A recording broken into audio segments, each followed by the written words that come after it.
O que é a natureza das coisas? O que é a natureza das coisas? Vamos lá, Kadar. Pode parecer meio absurdo, mas pode parecer meio confuso, mas isso vai ficar muito claro no caminho. Como é a realidade? A realidade é o que é no presente. Sempre que você for julgar a realidade, você tem que julgar o momento que está acontecendo. Você não pode julgar ela com tempos verbais.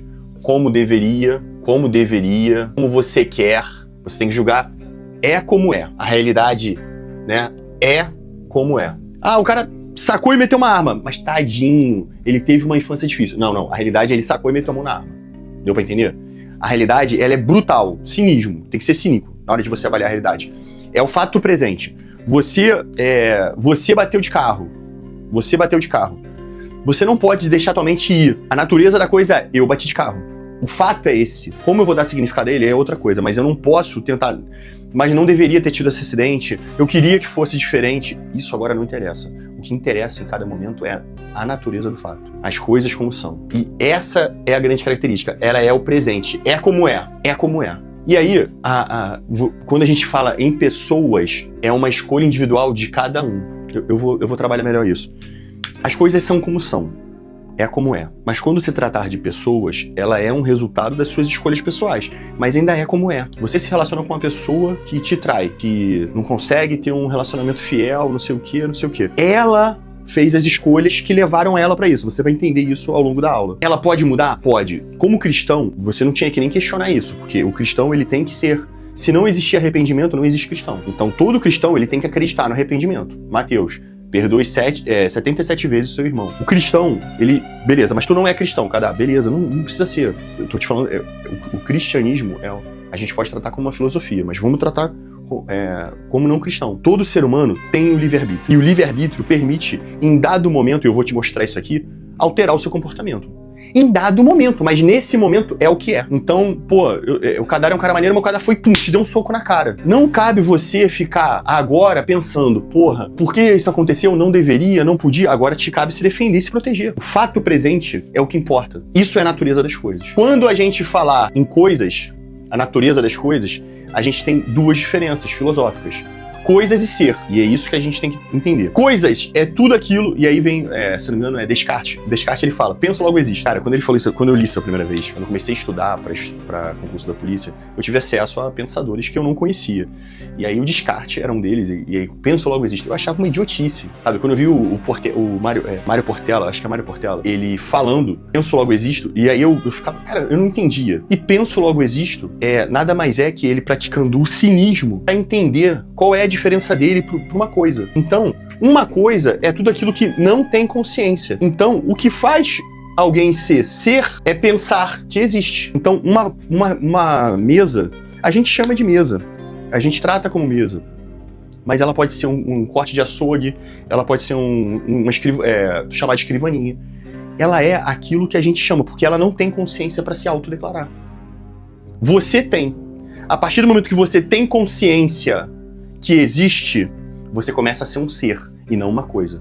Então, coisa é tudo aquilo que não tem consciência que existe, não consegue ter definição. Coisa não tem consciência. Pensa, logo é um ser. Essa é a grande questão.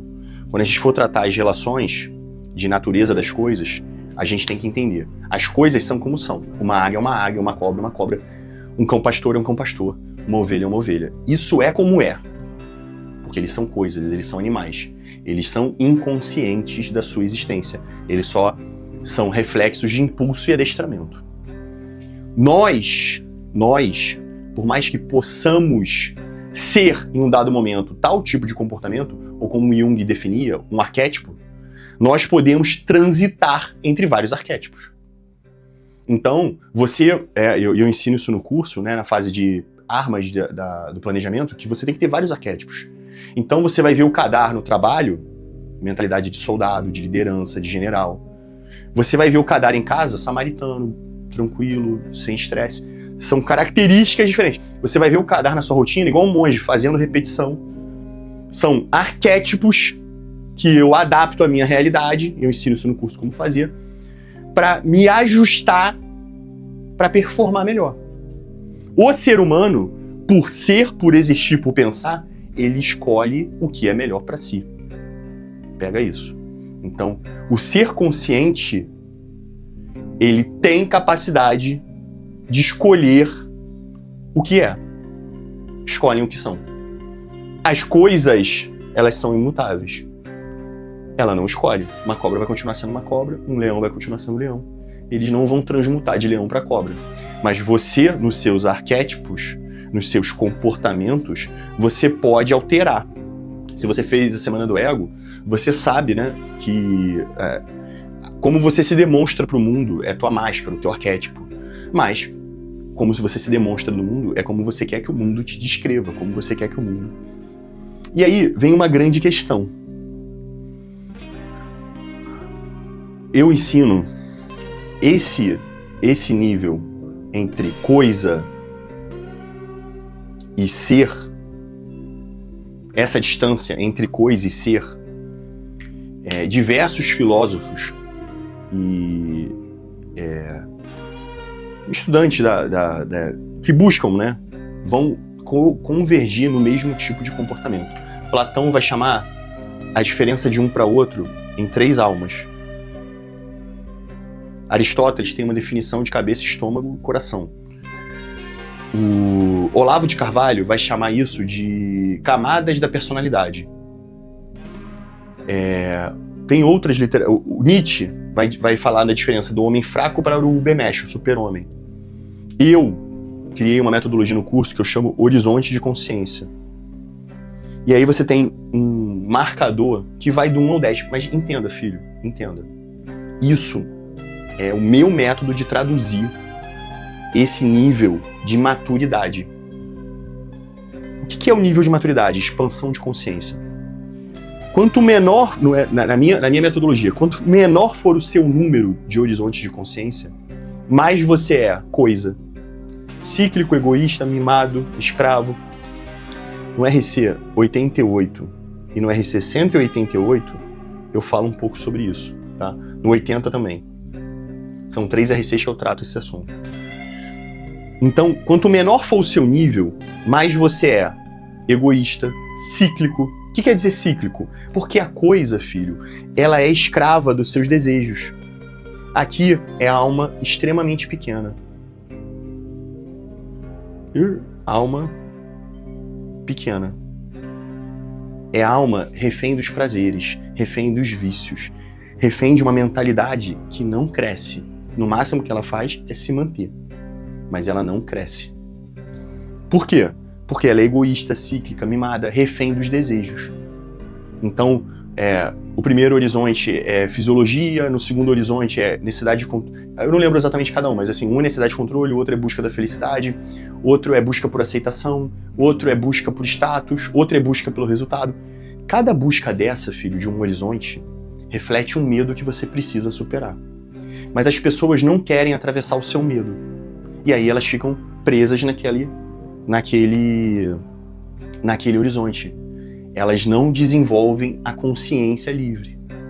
E aí, quanto mais você vai transcendendo, a partir do 8, você transcende. Você começa a ser livre dos medos e buscar o ser, buscar a razão. E aí, como você seria diante da morte, como você seria diante de Deus, são formas diferentes, né, de evolução. Você já passou, você deixou de ser retido e começou a ser um ser. O Nietzsche vai chamar de Ubermensch, né? O Platão vai chamar de alma da razão, né? A transcendência. E cada um vai chamar de um jeito. Cada filósofo, né? O Olavo de Carvalho, ele vai definir do 8 ao 12, né? São estágios da alma até que você chega no ser iluminado, né? No Jesus Cristo, né? Lá no 12, que se não me engano, o Olavo define. Cada um tem uma metodologia, essa é a minha. Então, filho, a grande questão é, as pessoas escolhem o que são, mas quanto menos elas tiverem coragem, menos elas saberão que precisam escolher. Elas estão presas na sua mente. Porque a maior prisão que existe é a prisão que você não sabe que existe.